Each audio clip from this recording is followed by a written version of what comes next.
mengapa kematian beliau menggemparkan Kairo dengan pemakamannya yang dihadiri lebih dari 1,5 juta orang. Mari kita simak kisah dari Asosiasi Universitas Islam Mesir ini.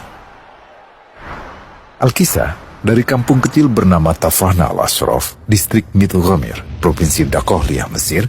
Ada 9 orang sarjana miskin lulusan Fakultas Pertanian. Lalu mereka pun sepakat membuat sebuah peternakan unggas sembari mencari mitra ke-10. Namun mereka terbentur modal. Maka dengan sekuat tenaga mereka kumpulkan dari hasil menjual tanah, perhiasan istri, hingga meminjam. Meski tidak banyak terkumpul, namun mencukupi untuk memulai usahanya. Pertanyaan tersisa, siapa mitra yang ke-10? Insinyur Solah, satu dari mereka pun berkata, "Aku sudah menemukan mitra yang ke-10. Siapa?" kata teman-temannya. Allah, lanjutnya. Allah akan menjadi mitra usaha kita yang ke-10. Allah akan mendapat 10% dari keuntungan kita. Dengan perjanjian, Allah yang akan memberikan perlindungan dan pemeliharaan, keamanan dari segala wabah penyakit. Akhirnya mereka pun sepakat. Kontrak kerjasama pun ditulis secara rinci dan dicatatkan ke notaris, lengkap dengan peran mitra ke-10 tersebut.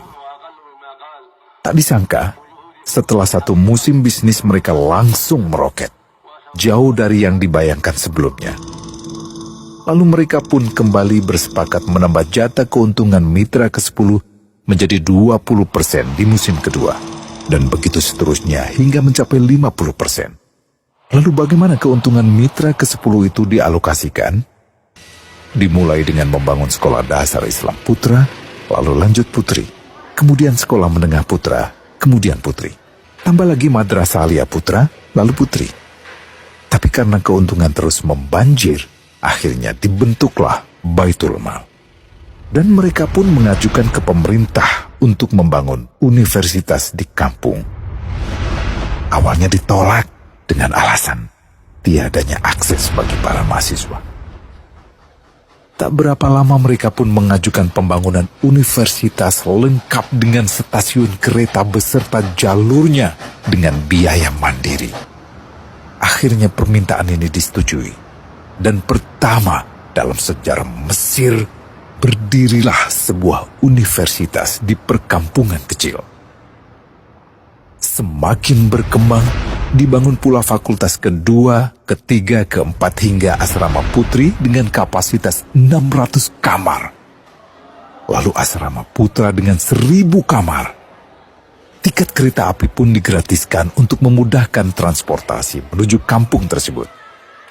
Tak cukup hanya itu, dibangun Baitul Mal berikutnya hingga hilang kemiskinan di daerah tersebut. Dan program ini diduplikasi ke kampung-kampung lain hingga bisa dikatakan tak ada kampung yang disinggahi Insinyur Solah kecuali akan dibangun Baitul Mal untuk warga. Bantuan pun diberikan untuk fakir miskin dan para janda.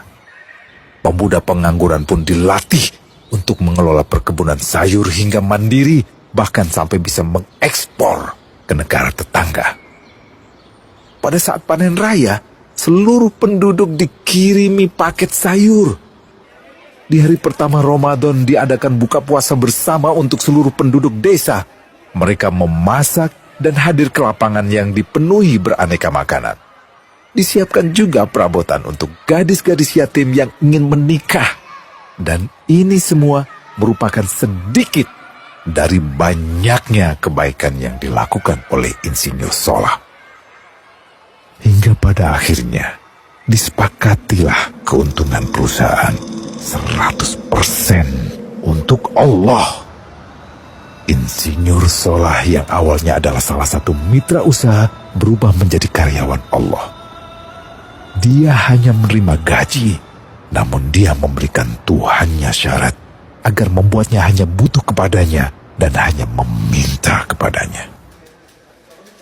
Inilah sosok Insinyur Solah Atiyah, aktor utama kisah menakjubkan ini. Keikhlasannya membuat ia sama sekali menolak terkenal di media massa. Dan kini, meski orang yang melibatkan Allah ke dalam bisnisnya ini telah wafat, terbayang seluruh amal jariahnya yang selalu mengalir untuknya. Masya Allah. Pertanyaannya, akankah ini hanya menjadi sebatas kisah saja? Atau menjadi teladan bagi kita untuk mengikuti jejaknya?